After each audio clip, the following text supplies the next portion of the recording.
오늘 아침 뉴스의 맥을 짚어드리는 시간 뉴스연구소, 오늘도 두 분의 연구위원 함께합니다. CBS 김광일 기자 그리고 김준일 시사평론가, 어서 오십시오. 안녕하세요. 예, 첫 뉴스 어디로 갈까요? 의료 인력 추계 기구. 정부가 의대 증원을 논의할 새로운 기구를 설치한다, 이렇게 발표했어요. 네, 의료 인력 수급 추계 기구라고 하고요. 사실 지금 의사를 몇 명이나 얼마나 늘리냐, 이게 그동안 의정 갈등의 핵심이었잖아요. 네. 지금까지의.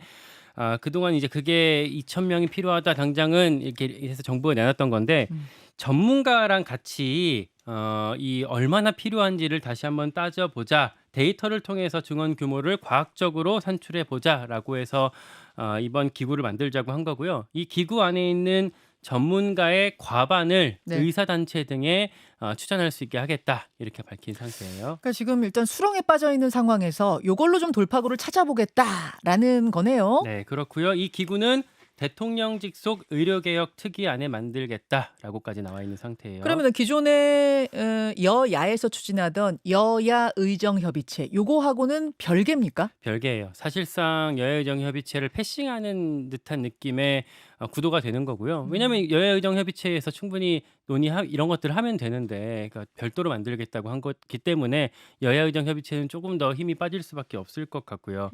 다만 이제 대통령실 고위 관계자, 저희 이제 기자가 물어봤을 때 이렇게 네. 얘기를 하더라고요.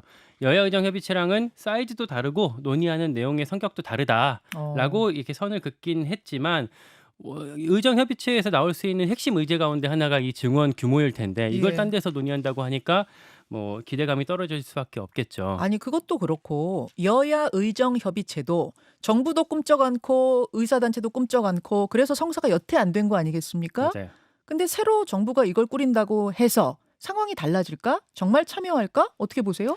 당장에 사실 이 의사단체에서도 지금 말씀드렸던 의료인력 수급 추계기구에 참여하지 않겠다라는 입장들을 또 보이고 있거든요. 네. 왜냐하면 이 추계기구에서 뭔가 인원을 정한다고 하더라도 그 다음 단계인 보건의료정책심의위원회라는 게 또 있기 때문에, 그럼 정부가 여기서 또 말 바꾸면 그만 아니냐, 우린 신뢰가 이미 꺼졌다, 이렇게 얘기하고 있기 때문에 당장 뭔가 이걸로 인해서 확 풀리고 그런 분위기는 아닙니다. 그러니까요, 김준일 평론가. 네. 아니, 뭐 가만히 있는 것보다 뭐라도 자꾸 시도하는 게 좋긴 하지만 여야 의정 협의체도 지금 3주째 답보 상태에서 정부가 무슨 새로운 기구 또 제안한다고 해서 과연 될까, 좀 의아합니다. 그러니까 뭐 이 문제를 뭐 이를테면 전공의들이 돌아오지 않는 뭐 요 상황을 해결하겠다라는 의지로 보이지는 않아요. 뭐 전체적으로 밖에서 보시는 분들도, 그러니까 이거는 여야 의정 협의체 힘 빼기에 첫 번째는, 두 번째는 한동훈 물먹이기, 뭐 이 정도로 지금 보는 시각들이 대체적입니다. 그런 정치적 해석도 나와요. 예, 그러니까 왜냐하면은 지금 이것뿐만이 아니라 사실은 여야의정 협의체에서 가장 핵심은 2025년부터 이를테면은 의대 정원 문제를 해결해야 된다, 이런 얘기가 있었지만은 그거 말고도 전반적으로 다 다루자는 거잖아요. 근데 지금 보면은 2025학년도 의대 수시 모집 이미 종료됐고, 간호법 국회 통과됐고, 27일에는 상급 종합병원 중증 진료 비중을 50% 70%로 단계적으로 높인다, 뭐 이런 것까지 이제 시범 사업도 발표됐거든요. 네. 그러니까 정부는 그냥 뭐 여야 의정 협의체 하든 말든 나는 내 할 일 다 한다라는 거예요. 거기에 여기 이게 추계기구까지 만드는 건데, 사실은 의아합니다. 이 상황에서 추계기구가 왜 필요하지? 그러면 그 전에는 추계를 계산을 안 한 거야? 뭐 한 거지 그러면? 뭐 본인들은 과학적이라고 1,500명, 2,000명 얘기를 했는데 무슨 근거로 그러면 했다가 지금은 이거를 별도로 추계기구를 따로 두겠다라는 거야. 이거는 여야 의정 협의체 엿먹이겠다, 뭐 이런 걸로 지금 해석이 될 수밖에 없기 때문에 정부의 일관된 시선, 그러니까 버티면 이긴다, 그리고 지금 이 상황에서 양보할 수 없다, 개혁은 끝까지 추진해야 된다, 이게 반영된 게 아니냐, 뭐 이렇게 보는 거가 좀 합리적인 것 같습니다. 그렇군요. 의료계 시선은 여전히 싸늘한 거고. 한동훈 대표가 주변에다 네. 이렇게 얘기를 하나 봐요. 네. 여야의정협의체 될 수도 있으니까 네. 여기 너무 자극하지 말고 좀 유화적으로 하자, 이런 얘기를 하고 있나 봐요. 예, 예. 그런데 사실 지금으로 봐서는 당 내에서 누구도 이게 쉽게 풀릴 거라고 생각하지 않고 있는 거고, 제가 어제 한 국민의힘 의원한테 물어봤는데 그런 얘기를 하더라고요. 한동훈의 승부수가 여야의정협의체였는데 네. 지금은 대통령이 그 승부수 자체가 아니라 아예 한동훈이라는 사람 자체에 대해서 거부해버리고 있는 국면인데 이게 성과를 낼 수가 있겠느냐, 앞으로도 쉽지 않을 거다, 이렇게 얘기를 지금 하더라고요. 그 여권 인사한테서 나온 평이에요? 국민의힘 의원한테서 나온 겁니다. 한동훈 대표의 승부수를 받아들이냐 거부하냐가 아니라 한동훈 대표 자체를 지금 거부하고 있는 거 아니냐? 그렇게 모두가 보고 있죠. 굉장히 많은 걸 담은 음. 평이었네요. 네. 알겠습니다. 두 번째 이슈 넘어갑니다. 쌍특검 거부권 임박. 김건희 여사 특검법, 최상병 특검법 이미 국회 통과해서 대통령한테 가 있고 이 거부권을 행사하느냐 마느냐 시한이 10월 4일입니다. 네, 거부권을 행사할지 말지에 대해서는 사실은 이견이 별로 없어 보이고요. 거부권 할 것 같아 보이고요. 그 시한이 이제 이번 주예요. 네. 거부권 시한이 이번 주 금요일까지고 그렇기 때문에 이번 주 중으로 거부권이 행사할 걸로 보이고요. 오늘 국무회의가 있습니다. 네. 이 회의는 한덕수 총리 주재인데 여기에서 쌍특검 플러스 지역화폐법 지난번에 같이 본회의에서 통과했던 그 지역화폐법에 대한 거부권 행사를 윤석열 대통령한테 건의할 것으로 보인다 이렇게 전망이 되고 있습니다. 그럼 이르면 오늘이고 내일이 공휴일이잖아요. 음. 그리고 또 10월 3일 또 공휴일이고 이러면은 그 다음은 이제 금요일이 되거든요. 10월 4일. 음. 오늘 아니면 금요일 중에 제2요구권 즉 거부권 행사가 되겠군요. 네, 그럴 걸로 보여요. 네.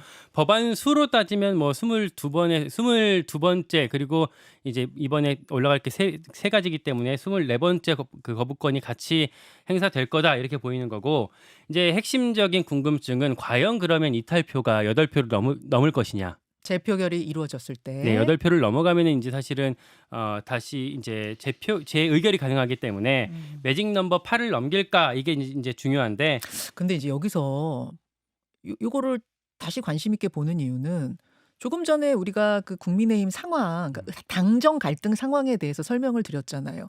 그런 분위기 속에서 재표결이 이루어지는 거라 국민의힘에서 이탈표가 전보다 좀 나오는 거 아니야? 단일 대우 깨지는 거 아니야? 이런 관측이 조심스레 나오더라고요.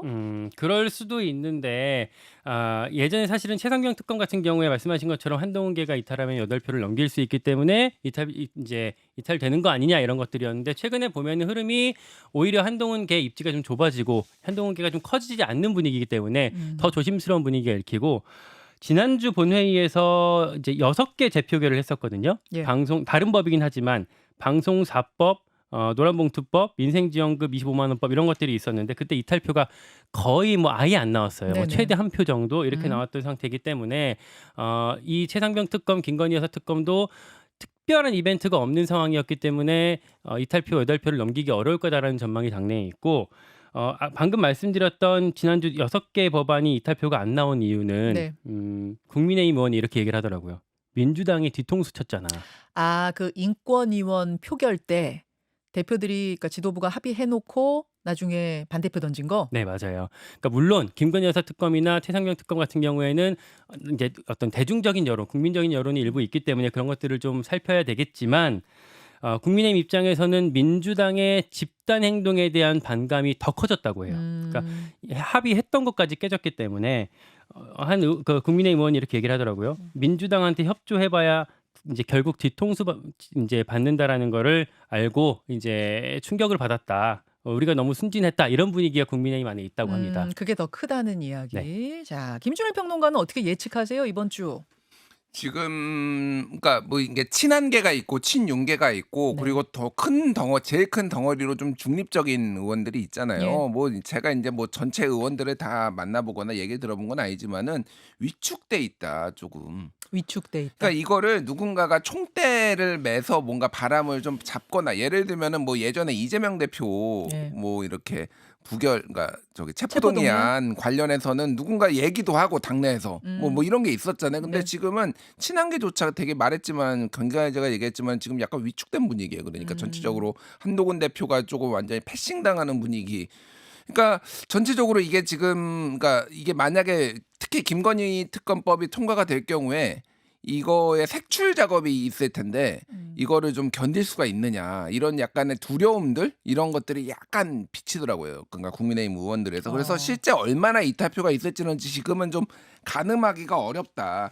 다만 한동훈 대표가 지난 26일에 했던 그 발언은 굉장히 좀 의미심장합니다. 의원총회에서 모두 발언에서 이렇게 얘기를 했어요. 그러니까 우리는 무조건 민주당에 반대하기만 한다. 또는 무조건 정부 입장을 무지성으로 지지하기만 한다는 오해를 받아서는 안 된다라고 얘기를 해서 그러니까 다른 의견을 정부와 이제 내야 된다라는 식으로 얘기를 했는데 이게 이제 소위 말하는 김건희 특검법에 대한 표결 이걸로 좀 나타날지는 좀 봐야 되겠습니다. 어쨌든 전체적으로 기류는 언제까지 김건희 여사 이거 우리가 뒤치다거리 해야 되냐 이런 분위기가 굉장히 팽배하고 있고 또 하나는 뭐 이를테면은 신지호 의원이 신지호 이제 전략기획부총장 부총장이. 예예 그 유튜브 발언을 해가지고 그때 만찬할 때 분위기에 대해서 하고 뭐 입을 뭐 좀 약간 막말성 뭐 비슷한 얘기를 해가지고 뭐 막 지금 갈등이 막 불거지고 있잖아요. 뺨이라도 때리고 싶은 심정이었다. 뺨을 뭐 때리려고 얘기죠. 싶었다 이제 요 얘기를 했는데 그거와 관련해서도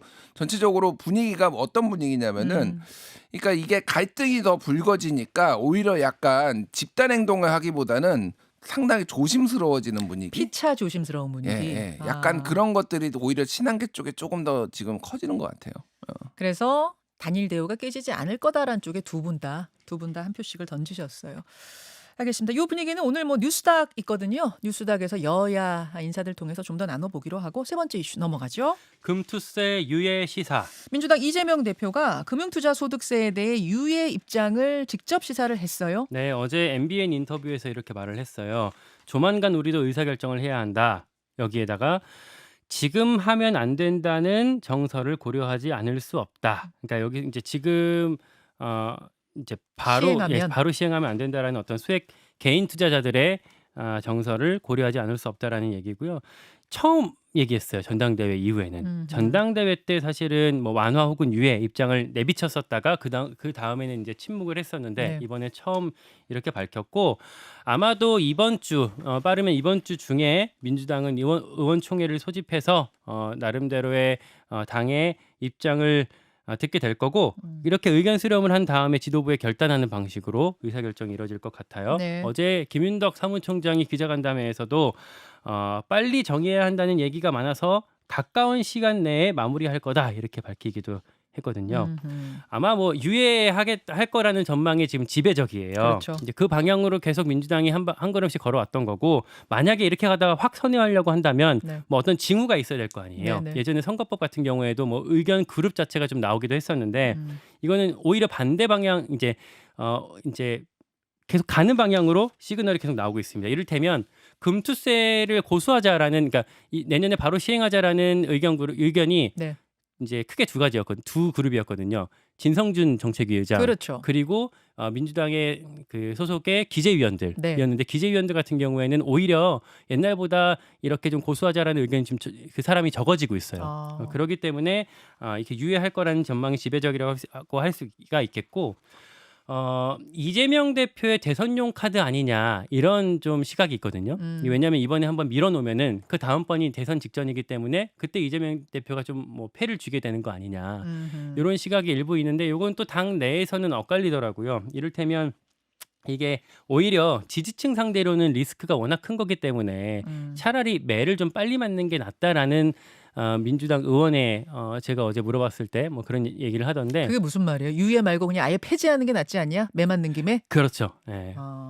그게 이재명 대표 대선용으로 오히려 낫다. 그러니까 오히려 민주당 입장에서는 이재명 입장에서는 되게 부담스러운 카드다. 뭐 이런 전망이 같이 있습니다. 자, 김수인 평론가도 뭐 유예될 걸로 보세요?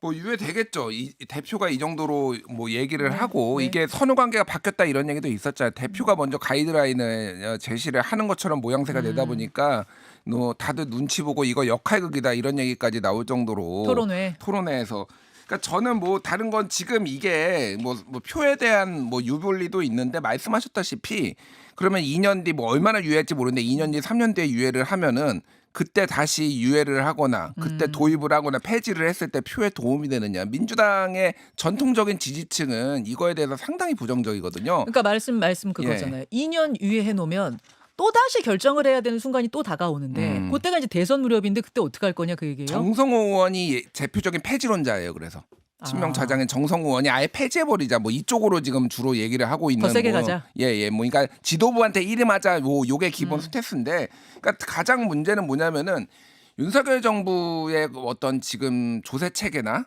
이런 경제 운영 정책에 굉장히 반대를 하고 있잖아요. 네. 그러면서 지금 세수 펑크 얘기를 하고 있는데 어쨌든 기본 사회 뭐 이재명 대표가 자기가 본인이 걸었으면은 세금을 더 걷어야 될 거 아닙니까 지금. 그런데 지금 마치 이거는 복지 없는 아니 증세 없는 복지는 허구다 이 말이 좀 생각이 나는데 깎아줄 거 다 깎아주고 그러면 2천만 명이 내는 왜 근로소득세를 안 깎아주나요? 1,400만 거 깎아주면서 좀 깎아주셨으면 좋겠다 이런 얘기가 막 나온다. 이게 그래서 사실은 포퓰리즘 전형적인 포퓰리즘이고 국가 재정을 갉아먹고 원칙도 무너지고 이런 비판이 계속 또 진보 진영에서도 나오고 있는 상황이에요. 네, 민주당 조만간 어쨌든 결론은 나올 겁니다. 여러분의 생각은 보내주시고요. 뉴스연구소는 오늘 여기까지 하죠. 두 분 고맙습니다. 고맙습니다. 김현정의 뉴스쇼는 시청자 여러분의 참여를 기다립니다. 구독과 좋아요, 댓글 잊지 않으셨죠? 알림 설정을 해두시면 평일 아침 7시 10분 실시간 라이브도 참여하실 수 있습니다.